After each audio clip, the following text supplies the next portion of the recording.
ओम श्री गणेशाय नमः। प्रिय बंधुओं, आप सबका इस राम रथ चैनल पर हार्दिक स्वागत है। आज हम आपको एक कथा सुनाने जा रहे हैं। सत्य की राह और भगवान को भजने वाले को इतना दुख क्यों उठाना पड़ता है, और कलयुग में असत्य की राह पर चलने वाले इतने सुखी क्यों हैं। आप जितना सत्संग करने लगोगे उतने ही दुख आएंगे, उमड़ उमड़ कर आएंगे। बड़े बड़े दुख एक साथ टूट पड़ेंगे तुम पर। जीवन से जैसे सुख तो गायब ही हो जाएगा। तुम जितना गीता पर या सत्संग करोगे उतने ही जबरदस्त दुख आएंगे। क्या तुम्हें नहीं पता है कि जिस गति से तुम सत्य को खोजते हो उससे तेज गति से सत्य तुम्हें खोज रहा है। जितने तुम उत्सुक हो उससे कहीं ज्यादा वो प्रतीक्षा में बैठा है। यदि तुम एक कदम सत्य की तरफ बढ़ाते हो तो सत्य लाखों कदम तुम्हारे लिए आगे बढ़ता है। इसलिए जब तुम भजन करते हो तो सत्य तुम्हें अपने पास लाने के लिए माया जाल बिछाता है। एक होती है प्रकृति और एक होता है परमात्मा। जब तुम सत्य की तरफ दौड़ पड़ते हो तो प्रकृति बीच में आ जाती है, विधि का विधान बीच में आ जाता है। विधि का विधान किसी को नहीं बख्शता। यह बड़ा प्रबल है, इतना प्रबल है कि स्वयं भगवान भी इसे नहीं बदल सकते। परंतु भगवान तो प्रतीक्षा कर रहे हैं। तुमने सत्संग शुरू किया तब से ही वह तैयार हो गए हो, वो आने वाला है। परंतु जब उसके पीछे देखते हैं तो पता चलता है कि अभी तो उसके कर्मफल बाकी हैं। जो उसने किसी को चोट दी वो वापस लेनी पड़ेगी। प्रकृति का नियम है ये, इसलिए भगवान माया जाल बिछाते हैं।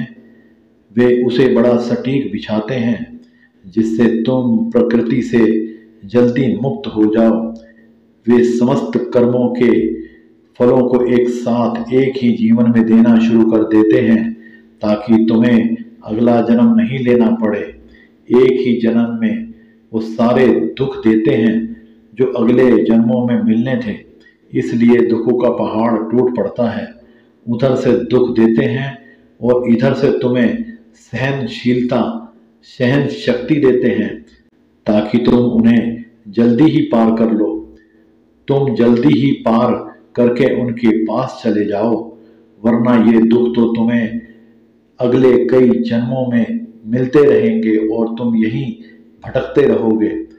पर अब उसने देख लिया और अब यह ध्यान रख रहा है तुम्हें देख रहा है ताकि प्रकृति जल्दी ही भेज दे तुम्हें। इसलिए तुम जितना सत्संग करोगे उतने जल्दी ही कर्म फल के दुख आएंगे और तुम इस जीवन में भोग कर प्रकृति से परे चले जाओगे। एक स्वामी जी थे, बड़े गजब के थे। एक दिन उनको किसी छोटे से कीड़े ने गले में बड़ी दिक्कत कर दी। उनके भक्तों ने अमेरिका से इलाज करवाने की सलाह दी। वे नहीं माने, कहने लगे जो होना है वो हो जाएगा। परंतु भक्त कहाँ मानते हैं। स्वामी जी को जबरदस्ती अमेरिका भेज दिया। उन्होंने बहुत मना किया पर भक्त एक न माने। ऑपरेशन शुरू हुआ।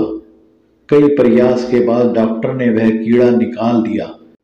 स्वामी जी डॉक्टर को कहा कि वो कीड़ा दिखा दो मुझे। डॉक्टर ने दिखा दिया। अब स्वामी जी कहने लगे अब इस कीड़े को वहीं डाल दो जहां पर ये पहले था, मेरे गले में। डॉक्टर बड़े हैरान हुए, ये क्या कहते हो, मरना चाहते हो। स्वामी बड़े मुस्कुराए और कहा कि इससे पिछले कुछ जन्मों के कर्म जुड़े हैं, ये उसी कर्म का फल देने आया है। यदि आप इसे निकाल देंगे तो मेरा कर्म फल बीच में रुक जाएगा, फिर अगला जन्म लेना पड़ेगा और इसे भुगतना पड़ेगा, और अब इतनी प्रतीक्षा नहीं होती मोक्ष के लिए। परमात्मा प्रतीक्षा कर रहे हैं।